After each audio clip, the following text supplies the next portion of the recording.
আপনার নাম? রীনা দেববর্মা মগ। আপনার স্বামীর নাম? রবীন্দ্র মগ। ও, কি করে আপনার স্বামী? আমার স্বামী হয়েছে সাবরুম নগর পঞ্চায়েতে সিভিল ইঞ্জিনিয়ার। ও, এটা কোন জায়গা? এটা হচ্ছে বাইখরা পূর্ব চরবাই ও, লাভের সদর পাড়া।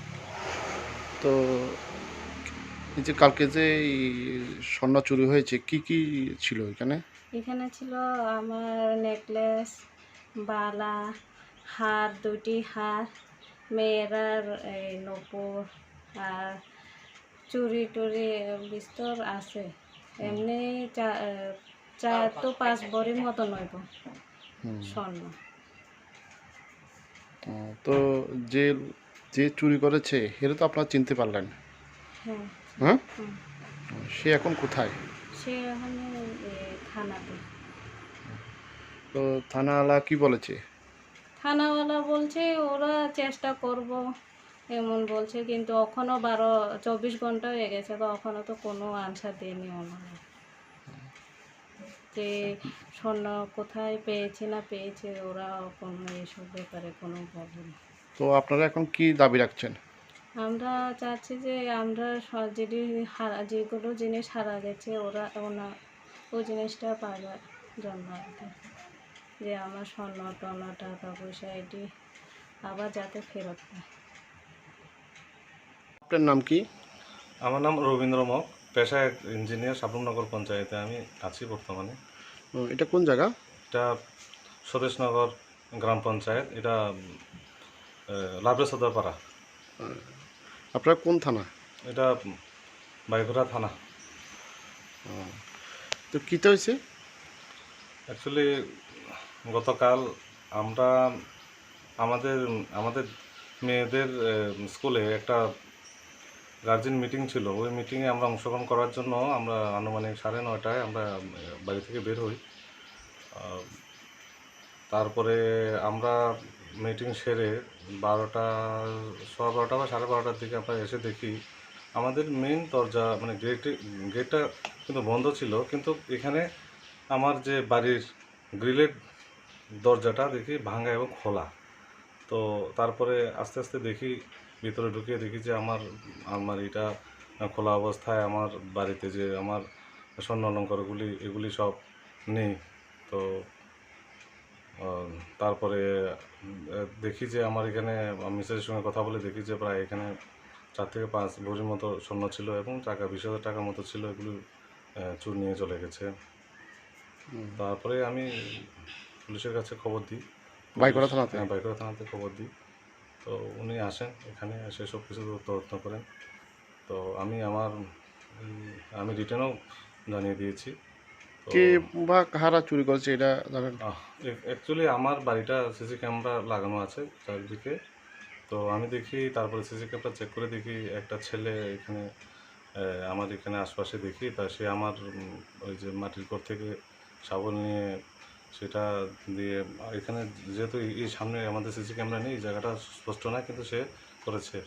তো পরে শাবলটা পাই, পরে শাবলটা বেঁকা ছিল আর আমার এই যে এটা ভাঙা ছিল আর কি। তো আমি সিসি ক্যামেরা ফুটেজটা আমাদের ওসি সাহেবকে দেখাই। তো উনি ওই ক্রমে তো আসামি যে লোকে চুরি করেছে ওরে কারা আটক করেছে?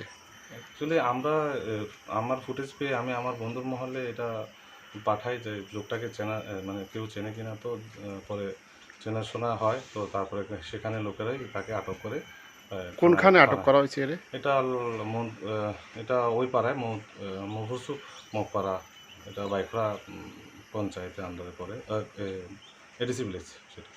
তো সেখানে তাকে ধরে থানায় দিয়ে দেওয়া হয় আর কি। তো গতকালকে পরে এখন কোনো থানা কোনো প্রকার ইয়ে করলো? অ্যাকচুয়ালি এখন পর্যন্ত যে যার কারণে আমি থানার কাছে যাওয়ার, সেটা তো এখন পর্যন্ত হয়নি। আমার যে স্বর্ণগুলো এবং টাকাগুলো এখন পর্যন্ত আমি পাইনি। তো আশা করি ওনারা তদন্ত করছেন। আজ পর্যন্ত তো এখন পর্যন্ত আমাকে কোনো ইতিবাচক আমাকে সংবাদ দেয়নি। মানে আসামিকে আটক করে রেখেছে তো? হ্যাঁ, আসামিকে আটক করে রেখেছে, এতটুকু খবর। তারা থানাতে রেখেছে। তারপরে শোনা যাচ্ছে কি বিল্ডে নিয়ে যাবে না কোথায় কী কী করবে সেটা আর জানি না।